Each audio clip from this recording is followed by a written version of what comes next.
Welcome everybody, my name is Thomas Trautsch and now we are going to talk about Proposition 10 of Gottfried Wilhelm Leibniz's work on the arithmetic quadrature of the circle, parabola and hyperbola. And in Proposition 10, Leibniz is showing that the relationship between two complementary areas, namely one of a segment and the other one of a resecting figure, is sharing a similar relationship as the segment and the segment figure itself, namely that these complements of the segment is also half the size of the complement of the segment figure. And how he is coming to this statement we're going to show and elaborate on now. So first of all, we draw our construction of the semicircular curve here and also the resecting curve here, and the only difference from the previous representations is that we just flipped the semicircle as the creating curve onto the other side of the axis, such that we have the center point of the circle now being named A, and the apex point of the circle we name now B. So in this construction we draw our segment, which is in purple, and the segment figure, which is shown in green here. And we know from Proposition 8 that the segment is exactly half the size of the segment figure. And now we draw out a circumscribed rectangle for the segment figure. So we have the ordinate here, which is the lower boundary for the segment figure and as well for the segment. And if we circumscribe it and make up the rectangle BFGE, that's the circumscribed rectangle for the segment figure. And the same type of thing we're going to do with the segment. So we circumscribe a triangle. So we have the triangle DCB, which circumscribes the segment and is also creating a complementary area of the segment, being the rest of the triangle when you subtract from the triangle the segment, versus the complementary area of the segment figure, where you have this rectangle, and if you subtract from it the segment figure, what remains will be the complementary area of the segment figure. And the proof is about showing that also the complementary area of the segment is also half the size of the complementary area of the segment figure. And in order to get to this statement, we need to draw out some relationship between some lines. So, and it's important to notice that because the resecting curve is a product of a construction principle, which is based on the semicircle, namely by means of the tangents, which is our DC line here, it becomes clear that BF and BC is the same distance. These are the lines of the same length, because the point F is actually generated by the tangent of the point D and where it intersects the conjugate axis. It's just showing on a different location now because we flipped the semicircle onto the other side of the axis for this representation. And it's also not difficult to conceive that the distance EG is equal to the distance BF, because we just made up the circumscribed rectangle for the segment figure explicitly. So EG is equal BF, BC is equal BF. We constituted this, and also important to notice is that the distance between C and D is actually also equal to the distance between C and B, and hence all the rest of the lines we were talking about so far, because the tangent of a semicircle on the point D, where it intersects with the tangent of the apex point, is going to produce an equally sided triangle, namely DCB.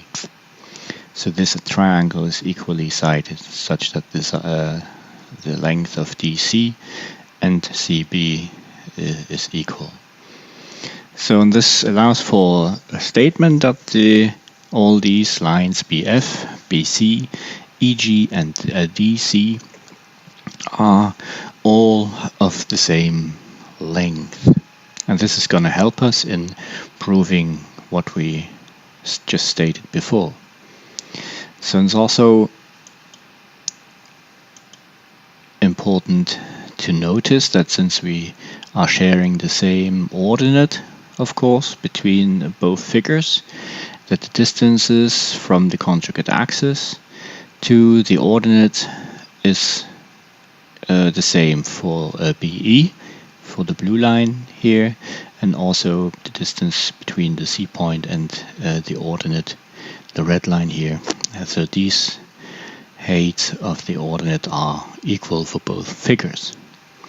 And that allows for some conclusion, because when you draw out our triangle DCB, our circumscribed triangle for the segment, and triangle which is shown in blue here, which constitutes exactly the half of the circumscribed rectangle for the segment figure, we can notice by knowledge of the theorem of Thales that the area of these of these triangles is equal, because if a triangle shares the same baseline, as it is the case here, because BC and BF are equal, and it's sharing the same height, which is also true because C to the ordinate and the distance BE are also equal, then the areas of both triangles must be equal. And this is the case because C to the ordinate is basically constituting the height of this triangle. And this is going to become clear once you go through a little transition. And if you transform it to also a right angular triangle, the red one, then you see that these triangles are equal, even though they are somewhat different in shape, but they're sharing the same baseline and they're sharing the same height. So this allows for a conclusion, because if this triangle is equal to the half of the circumscribed rectangle of the segment figure, then there must be a relationship between them, also between the complementary areas, especially because we know that the area of the segment is also half the size of that of the segment figure. So we're trying to prove that this red complementary area is exactly the half of the blue complementary area. And this is actually not hard to conceive, because if you have a figure of which you know that it is exactly the half of the rectangle, the circumscribed one for the segment figure, and you subtract from it the segment of which you know that it is exactly the half of the segment figure, then the complementary area of this triangle must of course be half the size of the complementary area of the circumscribed rectangle of the segment figure.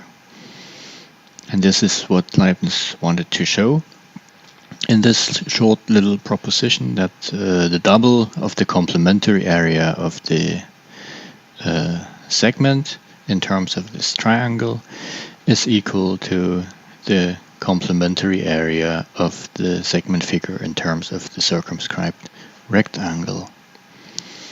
And he was showing this in order to demonstrate that because he came to the conclusion of the relationship between the segment and the segment figure by means of his indivisible method involving the concept of the infinitesimals, that he actually could achieve the same conclusions as his contemporary fellow scientists may have reached by using conventional methods. And this is just another case of that. And therefore we can conclude this little proof here just to demonstrate that the concept of the use of the infinitesimals onto these relationships is actually valid. And I hope you enjoyed the trip a little, and see you soon in the next video coming up with proposition 11. Thank you very much, and bye-bye.